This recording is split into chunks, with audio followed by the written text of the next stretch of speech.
Hello all, இன்றைக்கி வந்து ஒரு பர்த்டே வென்யூ செட்டப் கேக் தான். இங்கே போனதும் ஃபஸ்ட்டு கப் கேக் செட் பண்ணிட்டோம். அவங்க மிக்கி மவுஸ் தீமில் டாப் அண்ட் பாட்டம் லேயர் கேக்ஸ்லேயும் சென்டரில் ஸ்பேஸை வச்சு கேட்டிருந்தாங்க. அவங்க கேட்ட மாதிரியே நம்ம கேக்கை சூப்பராக கம்ப்ளீட் பண்ணிட்டோம். இனி அவங்க கஸ்டமைஸ் பண்ண மாதிரி டாப்பர்ஸ் அண்ட் கப் கேக்ஸ் எல்லாம் அரேஞ்ச் பண்ண ஸ்டார்ட் பண்ணிட்டோம்.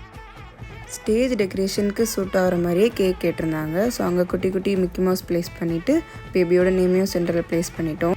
இதுதான் final outlook of the cake. உங்களுக்கும் இந்த மாதிரி கேக்ஸ் வேணால் ஹாப்பி பேக்கியை காண்டாக்ட் பண்ணுங்கள். உங்களுக்கும் இந்த மாதிரி சூப்பரான ஸ்டேஜ் டெக்கரேஷன் வேணும்னா எஸ்எஸ்எஸ் ஈவெண்ட்டை காண்டாக்ட் பண்ணுங்கள். இவங்கக்கிட்ட birthday, wedding, baby shower all types of ஈவெண்ட்டுக்கும் ஸ்டேஜ் டெக்கரேஷன் இருக்குது அண்ட் கேட்ரிங் சர்வீஸும் அவைலபிளாக இருக்குது. ஸ்க்ரீனில் தெரிகிற நம்பருக்கு காண்டாக்ட் பண்ணிக்கோங்க. அண்ட் ஃபைனலாக ப்ரௌனி டவர் வச்சு நம்ம கேக்கை கம்ப்ளீட் பண்ணிட்டோம். சாத்விக் கேக் கட் பண்ணதும்